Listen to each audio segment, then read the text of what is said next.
नमस्कार,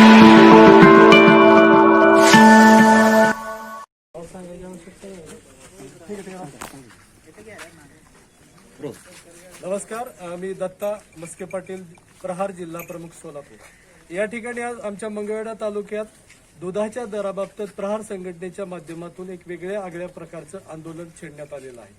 गेल्या 4 महिन्याच्या काळात कोरोनाच्या परिस्थितीमुळे शेतकरी हा खूप भरडलेला गेलेला आहे।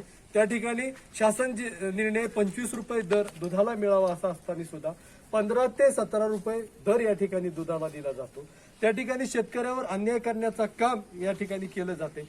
जरी प्रहार संघटना सत्तेत असली तरी वेळोवेळी बच्चूभाऊंच्या माध्यमातून प्रहार संघटना ही शेतकऱ्याच्या विषयावर आक्रमक झालेली आहे, परंतु तरी सुद्धा शेतकऱ्यांना कुठेही न्याय मिळत नाही ही भूमिका सगळ्यांना आपल्याला पाहायला मिळते। आज या ठिकाणी आम्ही तहसीलदार साहेबांच्या मार्फत जिल्हाधिकाऱ्यांकडे या गायी सुपूर्द करणार आहोत। एक 5 गायी आम्ही या ठिकाणी घेऊन आलेलो आहोत।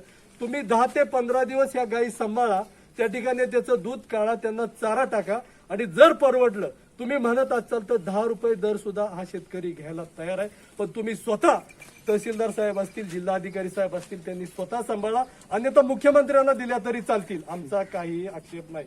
त्या ठिकाणी शेतकऱ्यांना दुधाचा दर 17 रुपये 15 रुपये आणि पाण्याची बाटली 20 रुपये असा हा जर न्याय असेल तर प्रहार संघटना कदापिही खपवून घेतलं जाणार नाही। जे 8 दिवसाच्या या मागणीत जर आम्हाला योग्य तो प्रतिसाद मिळाला नाही तर सोलापूर जिल्ह्यात सगळ्यात मोठा लॉंग मार्च आम्ही 1000-2000 गायी घेऊन त्या ठिकाणी एकतर मंत्रालय गाठू नाहीतर जिल्हाधिकारी कार्यालय गाठू। या पुढच्या आंदोलनाची दिशा आमची हे असेल। धन्यवाद। ताज्या बातम्यांसाठी लोकप्रधान चॅनलला सबस्क्राईब करा आणि बेल आयकॉनला क्लिक करा।